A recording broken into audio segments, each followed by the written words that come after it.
முறையாக நம்முடைய சட்டமன்றத்துக்கு வந்து சென்றிருக்கின்றார். சட்டமன்றத்திலே தொடர்ந்து மூன்று ஆண்டுகளாக அவரிடத்திலே நாங்கள் எடுத்து சொல்லி வருகிறோம். தமிழ்நாடு சட்டமன்றத்தினுடைய மரபு பாடுவது, நிகழ்ச்சி முடிந்தவுடன் இறுதியிலே தேசிய கீதம் இசைப்பது, தேசிய கீதம் பாடுவது, இது தமிழ்நாட்டினுடைய மரபு என்பதை எடுத்து சொல்லி வந்து கொண்டிருந்தாலும் கூட அவர் இன்றைக்கு பேச துவங்குகின்ற போதே தேசிய கீதம் பாடவில்லை என்று சொன்னார். அது மரபல்ல.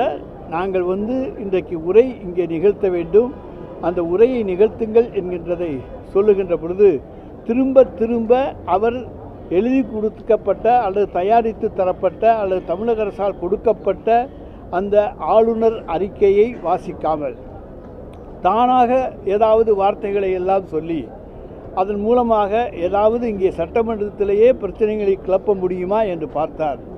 ஆனால் எல்லோரும் அமைதியாக இருந்தனர். நம்முடைய சட்டப்பேரவைத் தலைவர் மட்டும் அவரிடத்தில் தொடர்ந்து அவர் வேறாக பேசி கொண்டிருந்த காரணத்தாலே அறிக்கையில் நீங்கள் சட்டமன்றத்திலே ஆளுநர் அறிக்கையை படியுங்கள் என்கின்ற வேண்டுகோளை தயவு செய்து நீங்கள் என்று அதாவது எவ்வளவு தூரம் எளிமையாக தாழ்ந்து போய் கேட்க முடியுமோ அந்த அளவுக்கு சபாநாயகர் இன்றைக்கு கேட்டிருக்கின்றார். சட்டமன்றத்தினுடைய தலைவர் சபாநாயகர் தான், சட்டப்பேரவைத் தலைவர். ஆனாலும் அவர் அப்படி கேட்டு நீங்கள் எழுதி கொடுத்த உரையை வாசியுங்கள் என்று சொல்லும் பொழுது அதை வாசிக்காமல் ஆளுநர் அவர்கள் வெளியேறிவிட்டார்கள். வெளியேறி சென்ற பிறகு தன்னுடைய ஆளுநர் மாளிகையிலே இருந்து கொண்டு ஒரு அறிக்கையை தந்திருக்கின்றார். அவருடைய மைக் ஏதோ ஆஃப் செய்யப்பட்டதைப் போல நாங்கள் அத்தனை பேரும் அங்கே தான் இருக்கின்றோம், நீங்களும் பத்திரிகையாளர்களும் மாடியிலே இருந்து பார்த்து கொண்டு தான் இருந்தீர்கள். எந்த மைக் ஆஃப் செய்யப்பட்டது? அவர் பேசுகிற பொழுது சட்டப்பேரவைத் தலைவர் எழுந்து நீங்கள் எழுதி கொடுத்திருக்கின்ற அந்த வாசிப்பை வாசியுங்கள் என்று நம்முடைய அரசியலமைப்பு சட்டத்தை சுட்டிக்காட்டி கேட்கின்ற உரிமை சட்டப்பேரவைத் தலைவருக்கு உண்டு. ஏனால் சபையை நடத்துகின்றவர் அவர், சபையினுடைய விருந்தினர். இன்றைக்கு இந்த நிலையை தமிழக சட்டமன்றத்தினுடைய நம்முடைய அமைச்சரவையினுடைய தலைவராக இருக்கக்கூடிய ஆளுநர், அந்த ஆளுநர் இங்கே அந்த உரையை வாசித்து விட்டு சென்றிருக்க வேண்டும். ஆனால் அதை விட்டுவிட்டு திரும்ப திரும்ப கேட்க வேறு கேள்வி. மைக்கை ஆஃப் செய்தார்கள் என்றால் மைக் ஆஃப் செய்யப்படவில்லை, அது சுத்தமான புழுகு. அதை தமிழக மக்களுக்கு தெரிவிப்பதற்காக இதன் மூலமாக தெரிவித்துக் கொள்கின்றோம். ஆளுநர் ஏதோ தான் சொல்லிவிட்டால் அதை உண்மை என்று மக்கள் எண்ணி விடுவார்கள் என்று நினைக்கின்றார். அப்படி ஆளுநருடைய மைக் அமர்த்தப்படவில்லை, அமர்த்த வேண்டிய அவசியமும் எங்களுக்கு கிடையாது. அவரை நாங்கள் பேசத்தான் விட்டிருக்கோமே தவிர மைக்கை ஆஃப் பண்ண அழைக்கவில்லை. ஆனால் அங்கிருந்து மற்றொரு பல்வேறு குற்றச்சாட்டுக்களை, பொய்யான குற்றச்சாட்டுக்களை, இன்றைக்கு எதிர்க்கட்சிகள் கூட சொல்லாத குற்றச்சாட்டுக்களை எல்லாம் இன்றைக்கு வரிந்து கட்டி கொண்டு எல்லோருக்கும் வக்காலத்து வாங்குகிற ஒரு வக்கீலாக இன்றைக்கு இருந்து கொண்டு இந்த அரசுக்கு எதிராக என்னென்ன குற்றச்சாட்டுகள் சொல்ல முடியுமோ அதையெல்லாம் பொய்யாக இன்றைக்கு சொல்லியிருக்கின்றார். தமிழகத்தினுடைய பல்வேறு வளர்ச்சிகளை பற்றி குறிப்பிடுகின்ற பொழுது நம்முடைய இன்வெஸ்ட்மெண்ட் 12 கோடி ரூபாய் to the tune of over 12 lakh crores is far from the ட்ரூத்துங்கிறார். நாங்கள் 12 லட்சம் கோடி ரூபாயை கொண்டு வந்திருக்கிறோம் என்று சொல்கிறோம், அது ஃபார் ஃப்ரம் ட்ரூத் என்கின்றார். அதோடு இல்லாமல் ஃபாரின் டைரக்ட் இன்வெஸ்ட்மெண்ட்டில் நம்ம 6வது இடத்துக்கு போய்விட்டோம் 4லிருந்து என்று சொல்கிறார். இந்திய ஒன்றியம் தன்னுடைய கணக்கிலே 11.9 பொருளாதார வளர்ச்சியை கண்டிருக்கிற மாநிலம் தமிழ்நாடு என்று இந்திய ஒன்றியம் அறிவித்திருக்கிறது, நாங்கள் அறிவிக்கவில்லை. ஆனால் இவர் எதை பார்த்து சொல்லுகிறார், எந்த கணக்கை பார்த்து கொண்டு சொல்லுகிறார், இவர் தூங்கிக் கொண்டு சொல்லுகிறாரா விழித்து கொண்டு சொல்லுகிறாரா தெரியாது. ஆனால் நாங்கள் தமிழ்நாட்டினுடைய பொருளாதார வளர்ச்சியை இரட்டை இலக்கத்துக்கு கொண்டு வந்திருக்கிறோம் என்று இந்திய ஒன்றிய அரசே ஒப்புக்கொண்டிருக்கிறது. அதை யாராலும் மறைக்க முடியாது. அதேபோல் தொழில் வளர்ச்சியிலே பல்வேறு மாநிலங்கள், பல்வேறு வெளிநாடுகள் இங்கே வந்திருக்கின்றன, பல தொழிற்சாலைகள் இன்றைக்கு உண்டாகி இருக்கின்றன. அதனால்தான் இந்த வளர்ச்சியை நம்மால் எட்ட முடியும். தொழில் வளர்ச்சி இல்லை என்று சொன்னால் 11.9% பொருளாதார வளர்ச்சியை அடைவது என்பது சாத்தியமே கிடையாது. அதுக்கு அடிப்படை காரணம் தொழில் வளர்ச்சி, வேலைவாய்ப்பு.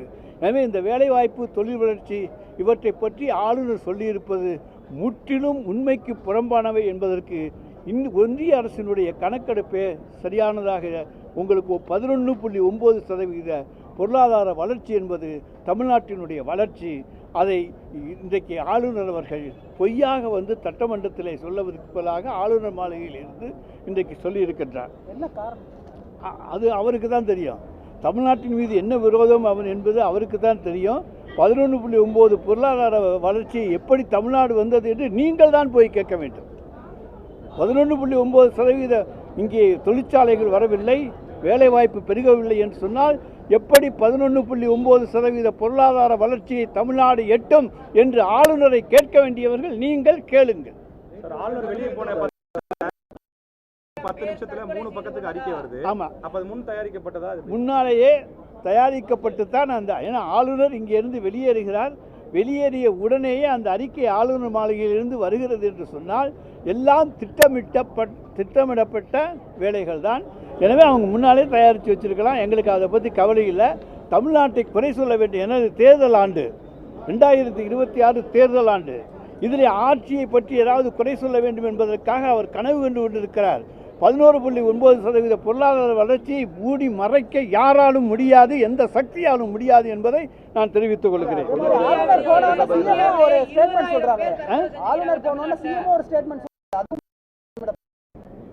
அது வந்து அந்த ஸ்டேட்மெண்ட்ஸ் வந்து திட்டமிடப்பட்ட ஸ்டேட்மெண்ட்டாக நிச்சயமாக இல்லை. அங்கே தான் வாசிக்கிறார். எப்படின்னா இந்த மாதிரி சம்பவங்கள் நடந்தால் நாங்கள் வந்து இது எல்லாம் பல எதிர்க்கட்சி ஆளுகிற மாநிலங்களிலே இந்த நடைமுறை இன்றைக்கு இருக்கிறது. ஆளுநர் வந்து எழுதி கொடுத்த உரையை வாசிப்பது இல்லை என்று சொல்லிவிட்டால் அப்புறம் எதற்கு ஆளுநர் உரையோடு துவங்க வேண்டும்? அதற்கு ஒன்றிய அரசிலே நாங்கள் எங்கள் பாராளுமன்றத்திலே நாங்கள் அதற்கான அரசியல் சாசன சட்ட திருத்தத்தை தான் கொண்டு வருவோம் என்று சொல்லியிருக்கோமே தவிர நாங்களாக நீக்கப் போகிறோம் என்று சொல்லவில்லை. அந்த சட்ட திருத்தம் கொண்டு வந்து அதன்படி நீக்குவோம் என்று தான் சொல்லியிருக்கின்றோம். அது சொல்லுவதிலே தவறில்லை. தமிழ்நாடு அரசு மரபுபடி தான் சட்டப்பேரவையில் செயல்பட்டிருக்குன்னு சபாநாயகர் பேசியிருக்காரு. அதே மரபுபடி தலைமைச் செயலகத்தில் செய்தி இருக்கக்கூடிய செய்தி அறைக்கு முதல் முறையாக ஆளுநர் பேசக்கூடிய அந்த ஆடியோ வராமல் துண்டிக்கப்பட்டிருக்கு. அவருடைய மைக்கும் ஆஃப் செய்யப்பட்டதா ஆளுநரும் கூறுறாரு. இது சரியான நடைமுறையா, அது மரபுதானா? உங்கள் இதுக்கு எதுக்கான மைக் வரவில்லை என்பது டெக்னிக்கல் கோளாறா இல்லையா என்பது பற்றி எனக்கு தெரியாது. ஆளுநர் பேசும்போது ஏன் வரலை என்பது எனக்கு தெரியாது. அதை நான் விசாரித்து சொல்லுகிறேன். அதுக்கு தாங்க ஒவ்வொன்றுக்கா வரணுங்க. அடுத்து 2வதாக சொல்கிறாங்க தமிழ்நாட்டில் வந்து போக்சோ கேஸ் அதிகரிச்சிருக்கு, பெண்களுக்கு எதிரான கொடுமைகள் அதிகரித்திருக்கிறது என்றெல்லாம் இன்றைக்கு சொல்லியிருக்கிறார்கள். இன்றைக்கு நம்முடைய மாண்புமிகு முதலமைச்சர் அவர்களும் துணை முதலமைச்சர் அவர்களும் எங்கெங்கெல்லாம் செல்லுகிறார்களோ அங்கெல்லாம் பெண்களை உற்சாகப்படுத்தி ஊக்கப்படுத்தி குழந்தைகளுக்கெல்லாம் தைரியங்களை வரவழைத்து பெண்களுக்கு தைரியங்களை வரவழைத்து எந்த குற்றம் உங்களுக்கு எதிராக இழைக்கப்பட்டாலும் அந்த குற்றத்துக்கு உடனடியாக பரிகாரம் தேட நீதிமன்றங்கள் காவல் நிலையங்களை நாடுங்கள், அதனால் உங்களுக்கு பாதுகாப்பு கிடைக்கும் என்கின்ற வலியுறுத்தலை அரசாங்கம் செய்து வருகிறது. நீ உனக்கு தவறு நடந்தால் உடனடியாக போய் புகார் கொடு என்று கடந்த ஆட்சியிலே புகார் கொடுத்தால் கேட்க நாதி இல்லை. ஆனால் இந்த ஆட்சியிலே புகார் கொடுத்தால் உடனடியாக நடவடிக்கை எடுக்கப்படுகிறது. எனவே இன்றைக்கு புகார்கள் அதிகரிக்கிறது என்பதிலே எந்த விதமான தவறும் கிடையாது. மக்கள் தைரியமாக வரக்கூடிய சூழ்நிலையை நாங்கள் உருவாக்கி இருக்கிறோம். பெண்களும் குழந்தைகளும் தைரியமாக வந்து இன்றைக்கு புகார்கள் தருகிறார்கள் என்பதை நான் இங்கே தெரிவித்துக் கொள்ள கடமைப்பட்டிருக்கின்றேன். அவர்களுடைய தைரியம்தான் இதற்கு அடிப்படை காரணம். அதே போல போதைப்பொருள் நடமாட்டம் சொல்கிறீங்க. போதைப்பொருள் தமிழ்நாட்டில் உற்பத்தியே கிடையாது. எங்கேருந்து வருதுன்னு உங்களுக்கு நல்லா தெரியும். எந்த மாநிலங்கள்லேருந்து அதெல்லாம் அனுமதிக்கிறாங்க, எத்தனை கோடி லாபம் சம்பாதிச்சுக்கிட்டு அனுமதிக்கிறாங்கங்கிறது தெரியும். ஏன் நீங்கள் அனுமதிக்கிறீர்கள்? ஒன்றிய அரசு எப்படி போதைப்பொருளை வர விடுகிறது அதை முதலிலே யாரும் கேளுங்கள். ஆனால் நாங்கள் தமிழ்நாட்டை பொறுத்த வரைக்கும் எல்லா எல்லையிலும் இன்றைக்கு பயங்கரமான காவல் போட்டு அவர்களெல்லாம் கட்டுப்படுத்துவதனாலே தான் இன்றைக்கு அதிகமான பொருட்களை போதைப் பொருட்களை எல்லையிலே நாங்கள் இன்றைக்கு கைப்பற்றுகின்றோம். இன்னும் சொல்லப்போனால் நம்முடைய மாண்புமிகு தமிழ்நாடு முதலமைச்சர் அவர்கள் 3 மாதத்துக்கு ஒரு முறை இந்த நார்காட்டிக்ஸுக்காக வேண்டிய போதைப்பொருள் தடுப்புக்காக உள்ள அதிகாரிகளையும் அழைத்து ரிவ்யூ மீட்டிங் நடத்துகிறார். எத்தனை இடங்களிலே பறிமுதல் செய்திருக்கிறீர்கள், எத்தனை வழக்குகள் போடப்பட்டிருக்கின்றன என்ற ரிவ்யூ 3 மாதத்துக்கு ஒரு முறை இந்தியாவிலே நடக்கிற ஒரே மாநிலம் தமிழ்நாடு தான். ஆனால் இங்கே எந்த போதைப்பொருள் உற்பத்தி கிடையாது. ஆனால் இது வழியாக வெளியே சென்று விடக்கூடாது. இது இங்கே எந்த போதைப்பொருளும் வந்து மாணவர்களும் இளைஞர்களும் சீரழிந்து விடக்கூடாது என்பதற்காக இன்றைக்கு மாண்புமிகு முதலமைச்சர் அவர்கள் எடுத்து வருகிற நடவடிக்கை இந்த நடவடிக்கை என்பதை நான் இங்கே தெரிவித்துக் கொள்ள கடமைப்பட்டிருக்கின்றேன். அதே போல் கல்வியை பற்றி சொல்லியிருக்காங்க. அது ஸ்டாண்டர்ட் ஆஃப் எஜுகேஷன் வந்து ஆளுநர் சொல்லியிருக்காரு, ரொம்ப சுமாராக இருக்குது அப்படின்னு சொல்லி. இந்தியாவிலே இருக்கக்கூடிய கல்வியிலே 100 பல்கலைக்கழகங்களிலே 18 தலைசிறந்த பல்கலைக்கழகங்கள் தமிழ்நாட்டிலே தான் இருக்கின்றன. கல்வியிலே தாழ்ந்திருந்தால், தரம் தாழ்ந்திருந்தால் 18 பல்கலைக்கழகங்கள் 38 மாநிலங்கள் இருக்கக்கூடிய ஒரு நாட்டிலே, இன்னும் யூனியன் பிரதேசங்கள் இருக்கக்கூடிய ஒரு நாட்டிலே 18 பல்கலைக்கழகங்கள் தரம் உயர்ந்த பல்கலைக்கழகங்களாக இருக்கக்கூடிய மாநிலம் தமிழ்நாடு. உயர்கல்வி படிக்கிற பெண்களுடைய எண்ணிக்கை அதிகமாக உள்ள மாநிலம் தமிழ்நாடு. அப்போ எப்படி இங்கே கல்வி தரம் தாழ்ந்து இருக்கும்? இன்றைக்கு அதிகமாக பெண்கள் வெளிமாநிலங்களுக்கு வேலைக்கு போகின்ற மாநிலம், வெளிநாடுகளுக்கு போகிற மாநிலம், தமிழ்நாட்டிலேயே வேலை செய்கிற மாநிலம் இன்றைக்கு தமிழ்நாடு. இன்னும் சொல்லப்போனால் யூபிஎஸ்சியில் இன்றைக்கு வந்து அதிகமானவர்களை தேர்வு செய்ய வேண்டும் என்பதற்காக மாண்புமிகு முதல்வர் அவர்கள் இன்றைக்கு அதற்காக சிறப்பு பயிற்சி கொடுத்து அவர்களுக்கு ஊக்கத்தொகையும் தந்து இன்றைக்கு அவர்களை எல்லாம் இன்றைக்கு சிறந்தவர்களாக கொண்டு வருகிறோம் என்று சொன்னால், ஐஏஎஸ் ஐபிஎஸ் ஆக வருகிறார்கள் என்று சொன்னால் அதற்கு காரணம் தமிழ்நாட்டினுடைய கல்வி வளர்ச்சி. எனவே தமிழ்நாட்டினுடைய கல்வி வளர்ச்சியை மற்ற மாநிலங்களோடு ஒப்பிடுகையில் பன்மடங்கு உயர்ந்திருக்கின்ற கல்வி வளர்ச்சி தான் நம்முடைய தமிழ்நாட்டினுடைய கல்வி வளர்ச்சி என்பதை நான் இங்கே தெரிவித்துக் கொள்கிற கடமைப்பட்டிருக்கின்றேன். அடுத்து பஞ்சாயத்தை பற்றி சொல்லியிருக்காங்க. பஞ்சாயத்து தேர்தலெலாம் நடக்கலைன்னு சொல்லி கடந்த ஆட்சியினுடைய இறுதியில் ஒரு 20-22 மாநிலங்களுக்கு மாவட்டங்களுக்கு பஞ்சாயத்து தேர்தல் நடந்தது. இப்போ போன வருஷம் நடந்திருக்கணும். ஆனால் பஞ்சாயத்து தேர்தல் பார்ட்டாக நடக்கிறது எங்கேயுமே வழக்கம் கிடையாது. எனவே இப்பொழுது எல்லாமே செப்டம்பர் மாதம் முடிகிற பொழுது, அதாவது ஆட்சிக்கு வந்த உடனேயே அனைத்து அர்பன், அதாவது பேரூராட்சி, நகராட்சி, மாநகராட்சிக்கான தேர்தலை உடனடியாக நடத்திய அரசு, மீதமாக இருக்கக்கூடிய பல 7-8 மாவட்டங்களுக்கான உள்ளாட்சி தேர்தலை நடத்திய அரசு தலைவர் தளபதியினுடைய அரசு. நாங்கள் ஏன் பஞ்சாயத்து தேர்தலுக்கென்று பயப்பட வேண்டும்? எல்லாவற்றையும் ஒன்றாக ஒரே நேரத்திலே மாநகராட்சி, நகராட்சி, பேரூராட்சி, அதே போல உள்ளாட்சி அமைப்புகள் இவற்றுக்கான தேர்தலை நடத்த வேண்டும் என்பதுதான் எங்களுடைய நோக்கம். அதற்காகத்தான் தேர்தல் இன்றைக்கு வருகிற செப்டம்பர் மாதமும் அக்டோபர் மாதமும் அது அவர்களுடைய காலம் முடிகிற பொழுது அந்த தேர்தல் நடைபெறும் என்பதை நான் இங்கே தெரிவித்துக் கொள்ள கடமைப்பட்டிருக்கின்றேன். நான் வேறு யாராச்சும் எதுவும் கேட்குறோமா? இல்லை, எதிர்க்கட்சி தலைவர் வந்து ஆளுநர் உரையை சுட்டிக்காட்டி இதெல்லாம் நடந்திருக்கு, சட்டம் ஒழுங்குல வந்து ரொம்ப பின்தங்கி இருக்காங்க, கொலை கொள்ளை நகரமாக இருக்கிறது, மாநிலத்துக்கு வர வேண்டிய முதலீடு வந்து 4வது இடத்துல இருந்தது, ரேங்கிங் வந்து எனக்கு எம்எஸ்எம்இல 6வது இடத்துக்கு போயிருக்கோம் அப்படின்னு ஆளுநர் சொன்னதை சார், எம்எஸ்எம்இல அன்னைக்கும் 3வது இடம் தான், இன்னைக்கும் 3வது இடம். அது எங்கள் உத்தரப்பிரதேசம், அடுத்து இன்னொரு மாநிலம், 3வது தமிழ்நாடு. அப்புறம் எங்கே நாங்கள் பின்தங்கி இருக்கிறோம்? அதனால் வந்து பின்தங்கிட்டாங்க தமிழ்நாடுன்னு சொல்கிறது தவறு. அவங்க ஆட்சியில் 2வது இடத்துல இருந்தாங்களா? அப்போ நாங்கள் 3க்கு வந்திருக்கோமா? அப்போ தான் அதை சொல்லணுமே தவிர, எம்எஸ்எம்இயை பொறுத்த வரைக்கும் நாங்கள் 3வது இடத்துல தான் இந்தியாவில் இருக்கிறோம். அதை பொறுத்த வரைக்கும் பல உத்தரப்பிரதேசம் போன்ற மாநிலங்கள்லாம் கூட இருக்காங்க. ஆனால் அங்கே வந்து எப்படி நடக்கிறது என்பதெல்லாம் நாங்கள் வந்து விமர்சிக்க விரும்பவில்லை மற்றொரு அரசு. எனவே எங்களை பொறுத்த வரைக்கும் 3வது இடத்துல இருக்கமே தவிர பின்தங்கி விடவில்லை. ஆளுநர் சொல்கிறது போல் ஏதோ ஒன்றுமே இல்லை, 0 அப்படிங்கிற போலெல்லாம் கிடையாது. இதில் நாங்கள் முன்னேறித்தான் இருக்கின்றோம் என்பதை தெரிவித்துக் கொள்கின்றேன். அடுத்து கோயிலை பற்றி பேசியிருக்காங்க. கோயிலுக்கு அலங்காவலர்லாம் நியமிக்கவில்லை, கோயிலெலாம் சும்மா கிடக்கு அப்படின்னு பேசியிருக்காரு. நம்ம தமிழ்நாட்டை பொறுத்த வரைக்கும் 31,163 ஆலயங்கள் இந்து சமய அறநிலைத்துறையின் கீழ் வருகின்றன. அவற்றில் வந்து 17,873க்கு எந்த விதமான அப்ளிகேஷனுமே வரல. சின்ன சின்ன கோயில்கள் எதுக்குமே வரல. அடுத்ததாக 1,556 கோயில்களுக்கு நீதிமன்றத்திலே வழக்குகள் இருக்கின்றன. எனவே 3,200 கோயில்களுக்கு மட்டுமே ஈஓக்கள் இருக்கிறார்கள். மற்ற ஆலயங்களுக்கெல்லாம் அன்றைக்கு ட்ரஸ்டிகள் நியமிக்கப்பட்டிருக்கிறார்கள். ட்ரஸ்டிகள் இன்றைக்கு செயலாற்றி கொண்டிருக்கிறார்கள் என்பதையும் இங்கே நான் தெரிவித்துக் கொள்ள கடமைப்பட்டிருக்கின்றேன். 20,000 பேர் உயிரிழந்திருக்கிறாங்க அப்படின்றது ஒரு குற்றச்சாட்டு வைக்கிறாரு. தற்கொலை செஞ்சுக்கிறாங்க. தமிழகத்துல தான் அதிகமான சார், தற்கொலை நடைபெறுது. தற்கொலைக்கு என்ன பல்வேறு காரணங்கள் இருக்கின்றன. அரசாங்கம் அதுக்கு பொறுப்பல்ல என்ன.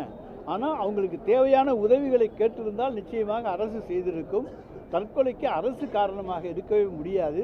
பல்வேறு காரணங்களுக்காக தற்கொலை நடந்தால் 20,000 என்கின்ற எண்ணிக்கையை நாங்கள் நிச்சயமாக ஏற்றுக்கொள்ள முடியாது.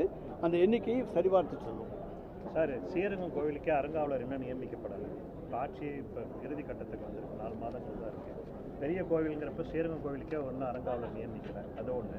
எதிர்க்கட்சி தலைவர் சொல்கிறப்ப சூப்பர் முதல்வர்னு கனவு கண்டு கொண்டிருக்கிறாருன்னு சொல்கிறாரு. இது ரெண்டுத்துக்கும் அதாவது ஸ்ரீரங்கம் ஆலயத்தை பொறுத்த வரைக்கும் ஒன்று கோர்ட்டு கேஸில் இருக்கணும், அதாவது அப்ளிகேஷன் வந்து பெண்டிங்கில் இருக்கணும்.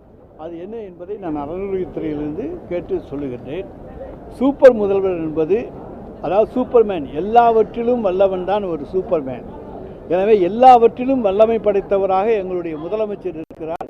அவரை நாங்கள் சூப்பர் முதலமைச்சர் என்று சொல்லுவதிலே தவறே கிடையாது. தமிழகத்தை இன்றைக்கு வளர்ச்சி பாதையிலே இந்த 5 ஆண்டு காலத்திலே கொண்டு வந்திருக்கின்றோம். தமிழகம் இந்த 5 ஆண்டு காலத்திலே முன்னேறி இருக்கிறது. எந்த தொழில் இன்றைக்கு விவசாயமாக இன்றைக்கு வந்து நெல் கொள்முதலிலே பல லட்சம் டன் முதல் இருக்கின்றோம். போல தொழில் உற்பத்தியிலே பல மடங்கு உற்பத்தியை அதிகரித்திருக்கின்றோம்.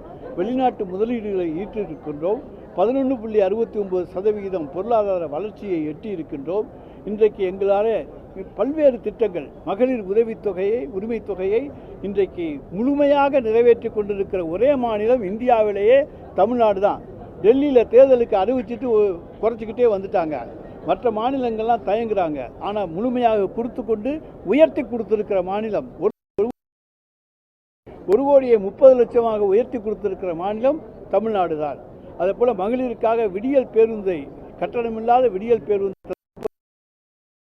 பெண்கள் உயர்கல்வி படிப்பதற்காக புதுமை பெண், ஆண்களுக்காக தமிழ் புதல்வன் திட்டம், காலை உணவு திட்டம், இன்றைக்கு அகில உலகமே பாராட்டுகின்ற காலை உணவு திட்டம், இது போன்ற மக்கள் வளர்ச்சி திட்டங்களை எல்லாம் யோசித்து தந்திருக்கின்றார்.